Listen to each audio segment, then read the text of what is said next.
Hello friends, welcome back. स्वागत है आपका इकोनॉमी और इकोनॉमी में भी बैंकिंग सेक्टर से रिलेटेड एक बहुत शॉर्ट टॉपिक पे। आज हम बात करेंगे हाल ही में announced bank deposit insurance programme. क्या है ये बैंक डिपॉजिट इंश्योरेंस प्रोग्राम, क्या इसके बेसिकली की प्रोविजंस हैं, पहले क्या सिचुएशन हुआ करती थी और इस नए प्रोग्राम के आने के बाद चीजें कैसे कंज्यूमर्स के फेवर में या डिपॉजिटर्स के फेवर में या कस्टमर्स के फेवर में होती हुई दिखाई देती हैं।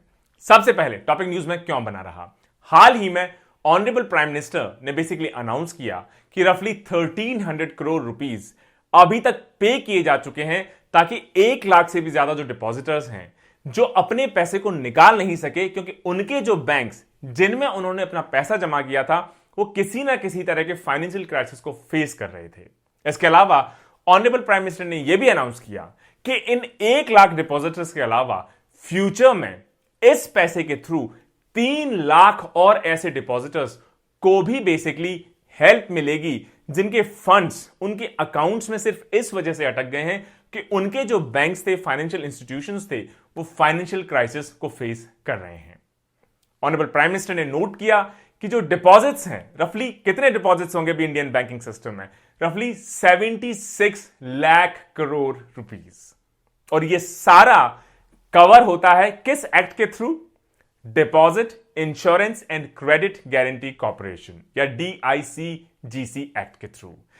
ये जो DICGC एक्ट है, ये जो बैंक अकाउंट्स हैं, इनके रफली 98% बैंक अकाउंट्स को फुल कवरेज बेसिकली प्रोवाइड करता है कि अगर बैंक के साथ कोई इश्यू हो जाए, कोई फाइनेंशियल क्राइसिस बैंक फेस करना शुरू कर दे, तो उसके अंडर जितने भी बैंक अकाउंट्स हैं, हमारे आपके जैसे कॉमन बेसिकली यूजर्स के, उनका पैसा एक लिमिट तक कम से कम सेफ हो जाए। सेंटर ने यह भी कहा कि यह नया अमेंडमेंट पास करने से पहले जो deposit insurance and credit guarantee corporation act था, वो अब बेसिकली अलाउ आपको करेगा कि 90 डेज के अंदर अंदर ऐसी कोई भी लायबिलिटी आ जाती है तो वो बैंक के बाद reserve bank of India process करके जो एंड कस्टमर्स हैं या बेसिकली अकाउंट होल्डर्स हैं, उनको अपना पैसा एक लिमिट तक वापस करेगा इस इंश्योरेंस स्कीम के तहत। क्या वो लिमिट होगी, पहले क्या लिमिट हुआ करती थी, कब कब ये लिमिट चेंज हुई, इसके बारे में अभी हम आपसे बात करेंगे। समझने की कोशिश करते हैं कि एक्चुअली क्या की प्रोविजंस हैं ये जो डिपॉजिट इंश्योरेंस स्कीम लॉन्च की गई है। ऑनरेबल प्राइम मिनिस्टर ने यह भी कहा कि बहुत सारे ऐसे अकाउंट होल्डर्स हैं, फाइनेंशियल इंस्टीट्यूशंस हैं, जो अगर फाइनेंशियल क्राइसिस फेस करते हैं और जिनका टाइमली रेजोल्यूशन नहीं हो पाता तो उनके अकाउंट्स फ्रीज हो जाते हैं या रिजर्व बैंक ऑफ इंडिया उनको मॉरिटोरियम के अंडर बेसिकली ले आती है। मतलब ना ही तो आप डिपॉजिट ले सकते हैं, ना ही आपके बैंक से कोई पैसा निकाल सकता है जब तक कि फाइनेंशियल क्राइसिस को स्क्रूटनाइज करके अप्रोप्रिएट एक्शन ना लिया जा सके।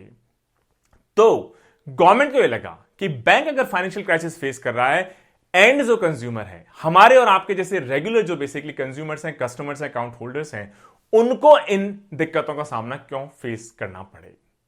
अभी तक अगर आप देखें तो अगर आपने कितना भी पैसा जमा किया हो बैंक में, अगर फाइनेंशियल क्राइसिस अगर आपका बैंक फेस करता है तो जो act deposit insurance and credit guarantee corporation act या DICGC एक्ट अभी तक अलाउ करता था कि आपको 1 लाख रुपए तक वापस इंश्योर्ड बेसिकली फॉर्म में कर दिए जाएंगे। यह लिमिट पहले 50,000 हुआ करती थी, बाद में इसको बढ़ाकर 1 लाख रुपए कर दिया गया है। लेकिन इस लेटेस्ट अमेंडमेंट के बाद पिछले हफ्ते इस 1 लाख की लिमिट को बढ़ाकर अब 5 लाख रुपए कर दिया गया है, जो मुझे लगता है एक सिग्निफिकेंट इंक्रीज आप कह सकते हैं। इसका मतलब मान लीजिए मेरा बेसिकली अकाउंट है SBI में, ICICI बैंक में या union bank of India, HDFC, किसी भी बैंक में हो सकता है, और मान लीजिए मैंने 20 लाख रुपए उस अकाउंट के अंदर डिपॉजिट किए हुए हैं और बैंक किसी भी वजह से, हो सकता है हाई NPAs हो, नॉन परफॉर्मिंग एसेट्स बढ़ गए हों, या हो सकता है यस बैंक की तरह मेल प्रैक्टिसेस बेसिकली डिटेक्ट कर ली गई हों, तो इस वजह से हो सकता है RBI या तो उसमें मॉरिटोरियम लगा दे कि आप ना ही तो डिपॉजिट लेंगे, ना ही इससे कोई पैसा विड्रॉ कर पाएगा जब तक हम स्क्रूटनाइज ना कर लें और फाइनल अपना डिसीजन ना दे दें। यह भी हो सकता है बैंक करप्ट हो जाए। तो उस केस में जो मेरा 20 लाख रुपए इस बैंक के साथ डिपॉजिट है, मेरी तो उसमें कोई गलती नहीं है, बैंक की बेसिकली गलती रही, तो मैं अपना पैसा क्यों खोऊं, मैं अपना पैसा क्यों लूज करूं। उसी के लिए ये इंश्योरेंस गारंटी स्कीम दी जाती थी। इस अमेंडमेंट से पहले उस 20 लाख में से मैं सिर्फ 1 लाख रुपए मुझे अश्योर्ड वापस मिलते हैं, बाकी 19 लाख मुझे हो सकता है वापस ना मिले। लेकिन इस अमेंडमेंट आने के बाद 1 लाख के बजाय कम से कम 5 लाख रुपए मुझे इंश्योरेंस के तहत अश्योर्ड मिलेंगे। उसके बाद अगर बैंक का इशू रिजॉल्व हो जाता है तो हो सकता है बचा हुआ मेरा अमाउंट है जो 15 लाख का, वो भी कहीं ना कहीं मुझे वापस मिल जाए। गवर्नमेंट का कहना है कि जो बैंकिंग सेक्टर है, इसके अलावा करोड़ों जो बैंक अकाउंट होल्डर्स हैं जिनको इश्यूज बेसिकली आते थे फाइनेंशियल क्राइसिस की वजह से, उनको इस 1300 करोड़ रुपीस जो गवर्नमेंट ने पंप किए हैं, नया अमेंडमेंट आया है जिसमें 90 डेज के अंदर आपको 5 लाख रुपए तक का पैसा अश्योर्ड इंश्योरेंस के रूप में वापस मिल जाएगा, जो पहले हो सकता है कई साल लग जाते हों, 8 से 10 साल लग जाते हों। अगर कोई भी बैंक ने फाइनेंशियल क्राइसिस को फेस किया, चीजों को रिजॉल्व होते होते आपको अपना पैसा मिलते मिलते वो 8 से 10 साल का टाइम अब कम होकर सिर्फ 90 डेज के अंदर ही रेजोल्यूशन हो जाएगा। और इस पूरे इनिशिएटिव से हमारे जो डिपॉजिटर्स हैं उनमें कॉन्फिडेंस बढ़ेगा, साथ ही साथ हमारा जो बैंकिंग और फाइनेंशियल इंस्टीट्यूशंस हैं, सिस्टम है, वो भी और कहीं ज्यादा स्ट्रेंथन होगा दोस्तों। तो क्या वो मेजर चेंजेस हैं जो इस डिपॉजिट इंश्योरेंस लॉ के थ्रू लाए जा रहे हैं? जो डिपॉजिटर्स हैं उनके इश्यूज को बहुत बढ़ते हुए देखा गया, खासतौर से कुछ रीसेंट जो केसेस रहे, जैसे पंजाब और महाराष्ट्र कोऑपरेटिव बैंक या यस बैंक या लक्ष्मी विलास बैंक। इनके जो फाइनेंशियल क्राइसिस ने बेसिकली डिपॉजिटर्स या करोड़ों बैंक अकाउंट होल्डर्स को इतने मेजर क्राइसिस के थ्रू जब फेस करना पड़ा, तो उसके बाद गवर्नमेंट को लगा कि एक्चुअली हमें कुछ चेंजेस लाने होंगे। और इन सारे इवेंट्स को देखने के बाद गवर्नमेंट ने जो नया अमेंडमेंट इंट्रोड्यूस किया है, उसके थ्रू कोई भी अकाउंट होल्डर है उसको 90 डेज के अंदर अंदर, अगर आरबीआई ने उस बैंक के ऊपर मोरेटोरियम लगा दिया है, तो भी the clock will start to tick. वहीं से आपके 90 डेज काउंट होना शुरू हो जाएंगे। आपको 90 डेज के अंदर अंदर कम से कम 5 लाख रुपए अश्योर्ड इंश्योर्ड मनी के रूप में वापस मिल जाएंगे।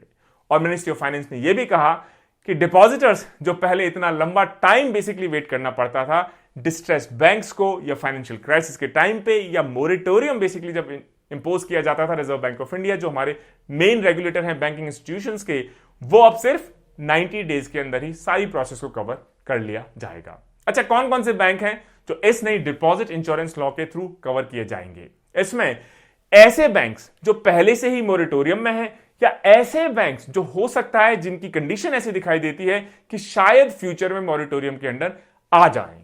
दोनों ही टाइप के बैंक्स इस नए डिपॉजिट इंश्योरेंस लॉ के अंडर कवर किए जाएंगे।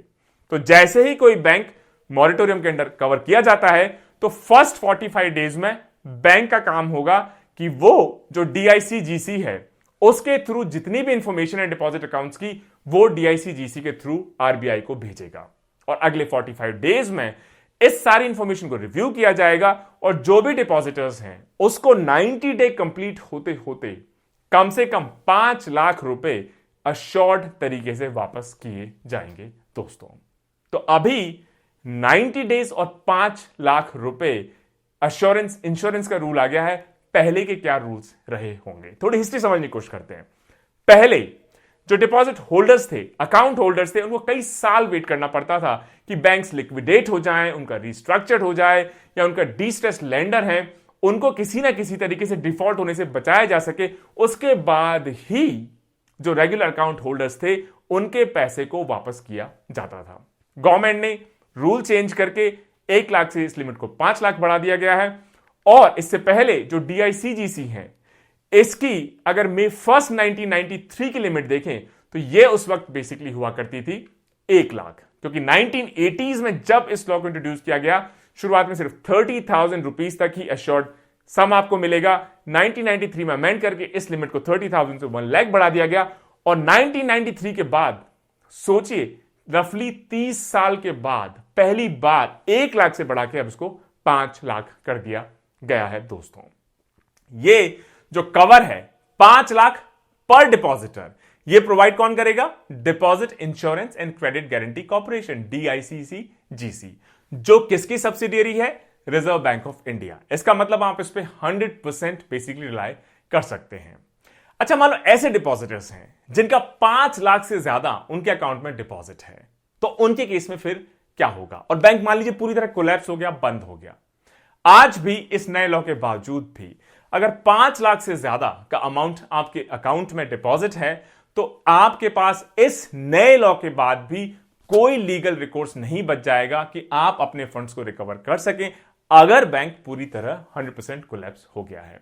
लेकिन फिर भी पहले सिर्फ 1 लाख की गारंटी थी और 8 से 10 साल लग जाते थे, अब 5 लाख की गारंटी है और 90 डेज की एक फिक्स्ड विंडो अब बेसिकली टाइटन अप कर दी गई है। इसका मतलब अब हायर सेफ्टी, जो फंड्स हैं हमारे बैंक्स में डिपॉजिटेड हैं, डिपॉजिटर्स की सेफ्टी, इन सभी के लिए एक नई चीज, एक सेफ्टी नेट बेसिकली उभर कर आ रहा है। इसके बावजूद भी जब भी हम पैसा जमा करते हैं तो कहीं ना कहीं रिस्क उसके साथ अटैच होती है। हो सकता है बैंक कोलैप्स हो जाए, हो सकता है बैंक के ऊपर मोरेटोरियम लग जाए, हो सकता है बैंक के एनपीएस बेसिकली बढ़ जाएं, हो सकता है कई तरह के फ्रॉड्स, मैल प्रैक्टिसेस जैसे यस बैंक या लक्ष्मी विलास बैंक, इन सभी में निकल के आए, ऐसी भी सिचुएशंस आ सकती हैं। मुझे लगता है दोस्तों बड़ा अच्छा स्टेप है।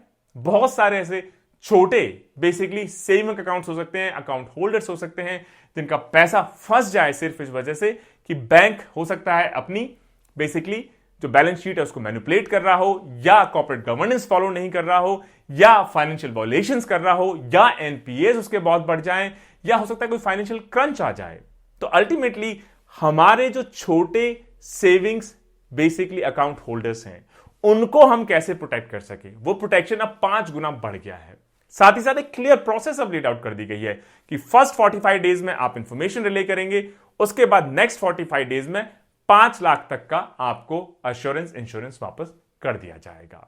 मुझे लगता है सारे डिपॉजिटर्स को, अकाउंट होल्डर्स को, पूरे फाइनेंशियल सिस्टम को, बैंकिंग सिस्टम को इससे और ज्यादा स्ट्रेंथन करने में, क्लियरली रेगुलेट करने में एक बहुत पॉजिटिव स्टेप की तरह देखा जाना चाहिए। Stay tuned. जय हिंद, जय भारत।